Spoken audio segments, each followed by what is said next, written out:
This is an open letter to the Sane Society. Salute. Here's the thing. I've made two videos already with regards to the difference between boys and men and why you don't want boys in the politics. You want men in politics. I explained in many ways. I like to explain it in one more way. Uh, in in Formula One, you want a boy in Formula One driving. You want a boy. You want a winner. You want somebody who's willing to risk it all. Winning is everything in Formula One driving. So that's that's someone you want in Formula as a Formula One driver, and also in general in business. That's what you who you want in business, because it's all about winning. But that's not what you want in politics. You don't want winners. Here is why. What happens when a businessman wins? The competitor, by working harder, working smarter, working tougher, everything. He does everything and he wins. What happens to the guy who lost in business? Well, nothing. Just like nothing really bad happens to the guy who became second or third place in the Grand Prix. Huh? In business, when the loser, the machines go up for auction and probably the competitor who has won buys up the machines. The operators of those machines start looking for work, and the competitor who has won picks up most of the now unemployed workers, and even the bosses of the bankrupt company go and join other corporations. That's what happens in business. But does the same happen in politics? For example, if the next election, everyone from the president to the Senate to the House, the whole thing becomes Republican, right? The whole thing, from top to bottom, imagine, they all become Republican. What happens? Will the Democratic Party dismantle, and then all the members of Democratic Party are going to go and stand in line to become Republicans? Is that going to happen? You know, that all that happens in the world of business in a very peaceful manner. The products and the machinery are auctioned off in a very peaceful and civilized manner, and you know the people go and apply for new jobs in the winning corporations in a civilized manner. Do you see it that Republicans or Democrats, doesn't matter, when they lose, they stand in line and in civilized manner sign their name to the winning party? No, it doesn't happen. So if you can see that that has never happened, the losing nation doesn't stand in line to sign papers and become part of the winning nation. The losing party does not sign papers and agree to become part of the winning party. Doesn't happen in terms of tribes, doesn't happen in terms of parties, political parties, doesn't happen in terms of nations. The losers don't sign papers wanting to join the winner. So what does that tell you? That tells you there are different rules for business than they are for politics. Because by performing the same act, you don't get the same result. So why do you think a businessman, a boyish, vigorous businessman with a boyish mentality of work harder, work stronger, try to, bring the competition to their knees, why do you think that kind of mentality will work in politics? It doesn't, because You see that when one side wins, the other guy just doesn't go bankrupt and throw in the towel. It's politics. It has to do with culture and, you know, life and history and expectations and what is practical, what is humane. What is humane? That's politics. It's not business. When one corporation wins, they don't slaughter the other corporation, members of the other corporations. But, you know, war is that. War, which comes as part of politics, is that. At the end of the war, by the end of the war, one side has lost a lot more people than the other side. That becomes a loser. The winner is not winning much either because they have lost a lot of blood and treasure. So you have to understand that while you want a Formula One driving mentality to run your businesses,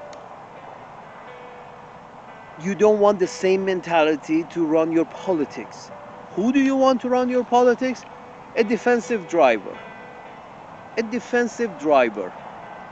Not a Formula One driver. You want a defensive driver in your politics. A driver which actually thinks for the other side too.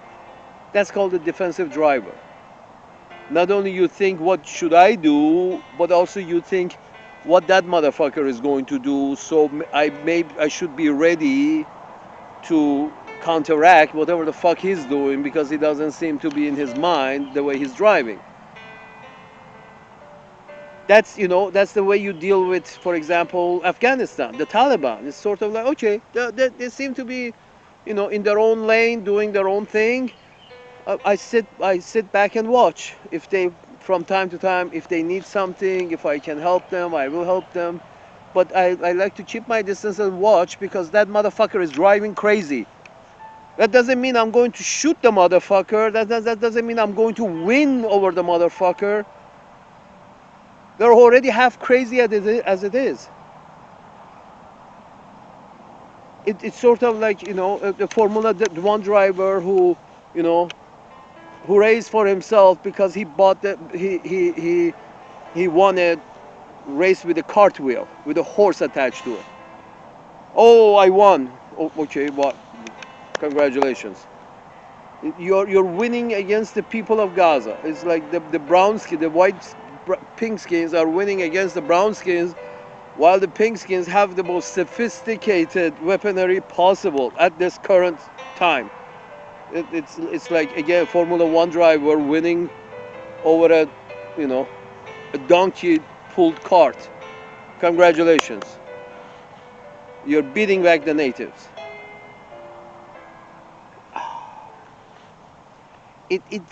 Here's the thing, and that thing is not going to go away. It's not like you if you kill enough Palestinians or those other Arab neighborhood, they're all going to tomorrow sign a paper and become Israelis. Sort of like, okay, we're signing papers, and from tomorrow, from today, we all call ourselves Israelis. From Lebanon to Syria to Jordan to Egypt, we all are going to sign our papers, and from tomorrow morning, we're all going to accept Israel as our ruler.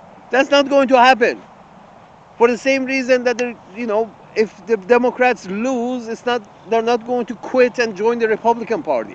You're listening to Whispering Are you Sane. fucking kidding me? Who doesn't understand this much? So, the result is another way of describing a defensive driver is to say that a defensive driver is somebody who can put themselves into the other guy's shoes. Defensive driver thinks for the other guy in order to prevent accident, thinks ahead even for the other guy, not only for himself, for other guy as well, in order to prevent a future accident. In another way, you can say that the guy is able to put himself mentally into the other guy's shoes and say, And this is that's a another definition of defensive driver. And this a person who's able to put himself into the other guy's shoes is what you want in a politician. All politicians should be of that variety. Somebody who can put himself into other guy's shoes. Not a winner, not a businessman, not a bureaucrat who thinks winning is everything. Okay, Mr. John Stewart, please go in Wikipedia and read the early life of Mr. Macron, and then read the early life of Viktor Orban. Just that part. Don't read what they're doing today. Just read the early life. And come and try to match their early life with the position that they're taking today. Here's the short version of it is quite simple. Mr. Emmanuel Macron has grown up in a very privileged family in a capitalist society. His father was a doctor, his mother was a neuro specialist somewhere high in educational system of France. So he has grown up with a life of luxury, upper middle class. Went to a private Jesuit school, then went to a private school in another, in the capital. A guy who's had everything. Never, his hand never really got dirty. He's got his degree in philosophy. You know, somebody has paid for this degree. Anyway, no, not paid. France, a lot of their education is free. But somebody has food. I don't think the university gives you free food for 12 years. Anyway, the point is this: he's secure. He's fat and happy. He's comfortable. He has grown in a comfortable situation. And I think, to spite his parents, he actually has gone and became married the woman or the man twice his age. Maybe just to spite his parents, because they said no. That's how perspective of a rich, privileged boy is wants to do like my sister. Likes to spite her parents or his parents, do something that they don't agree with. Anyway, my point is this, that he dodged the draft in France because he was studying philosophy. So the guy has not had a bad day in his life. And his perspective about the war in Ukraine is that, well, we spoke, we couldn't come to an agreement, I guess we're going to war. A war that, Mrs. Clinton and Mrs. Nolan and this and that and a bunch of women and boys in the State Department, a war that these guys started, inflamed, instigated by, again, the idea. Here's the problem with boys and women. Boys that need to prove something, high on testosterone, need to prove something. Therefore, they're very dangerous. They make very good Formula One drivers. They make very good businessmen. But boys with boyish mentality who are there to win, prove, are not good in politics. Are hazardous in politics. Women, on the other hand, the problem with women is they're always insecure. And especially if they have not seen hardship, like Mrs. Clinton, born higher upper middle class, grown up upper middle class, done well for herself, stayed upper middle class and went higher, and Mrs. Nolan as well. So my point is this, that again, but women are insecure, and doesn't matter how much they have, they still feel insecure. So they like to expand, they like to dominate. Women like to dominate, unlike what you have heard, men being stronger, but women, due to their weakness, physical weakness, like to dominate their marriage. They like to dominate their men. The men Many men say no, I'm not dominated by my women, but they all are. This just it is what it is. Men who married men, in a way, they're all mostly dominated by their female. And facts are facts. I'm sorry, I'm not going to say sorry because I'm stating some facts. Or there are certain men who basically women expect to be totally dominated, or if the man is a little loose, the woman will want to dominate everything. So domination, wanting to dominate, comes from the fact that they feel insecure. They feel insecure, so they want to dominate in order to feel more secure. Dominate all possible options, everybody on all sides. What some of the most vicious monarchs in England who ordered occupation of more territory around the planet were women. Queen this and queen that and queen the other, Elizabeth and Elizabeth and Elizabeth. These are all fucking British women who were in charge while the colonialism was taking place all over the world. Women never have enough. For women, it's never enough. Is never enough. They want to dominate more, expand more, because internally they feel insecure. Woman in power is a bad idea.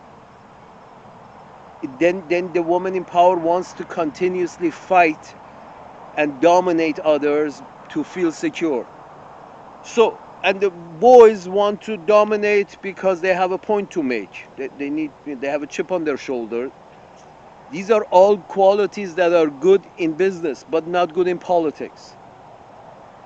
In politics, you want people who are not in the mindset of domination. They're not insecure. They hold their own, but they don't feel the need to try to dominate everybody around them. Those who do that are very insecure. They're boys. I know. I had a cousin who was like 20 years older than me, and that's what he was about. Always trying to dominate everybody around him. That comes from a place of strength. That comes from a place of weakness. That comes from insecurity. You dominate.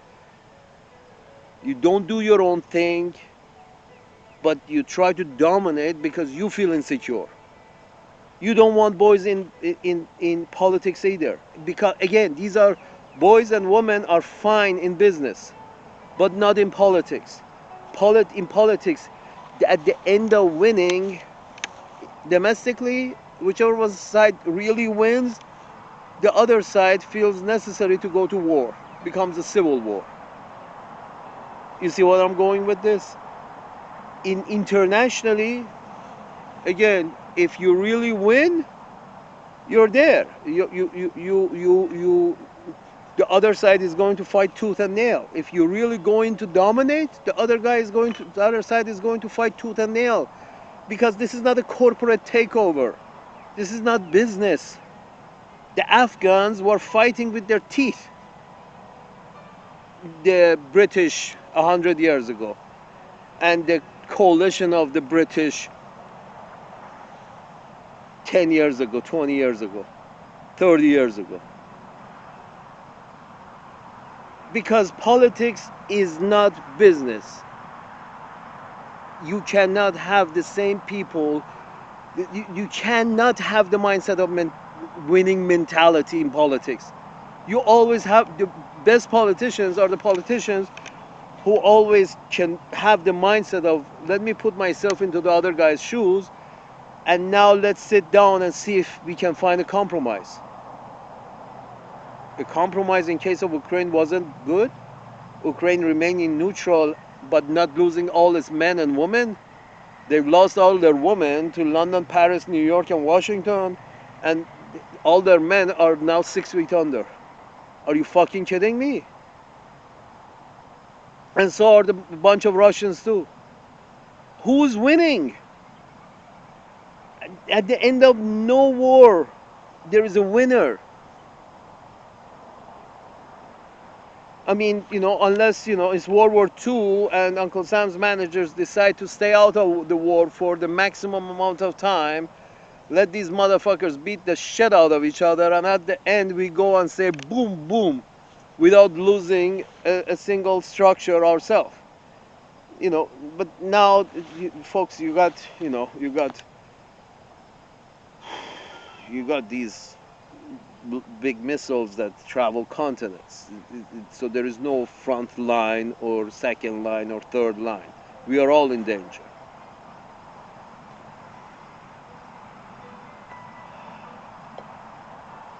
Folks, you want men. Viktor Orban is a man. I didn't finish this. I have to finish it in the next video. I explained Emmanuel Macron, but go and read Viktor Orban. He's had a tough life. He doesn't want anything in Europe to break because he's been there. He's done that. He has had things broken in his life. He had to put it together because he wasn't born rich. So he's a man now. He doesn't want to fix something that is not broken. He doesn't want to expand NATO because it's not broken. He's not interested in going to Russia because it's not broken. It was fine. They were selling gas. These guys were providing whatever, goods and services. He understands the value of peace. That he knows once you break something, putting it back together is shit. Emmanuel Macron doesn't understand this. He has never had a broken toy as a boy. Viktor Orban has. I'm sorry, Mr. John Stewart, but you're wrong. You're on the wrong side.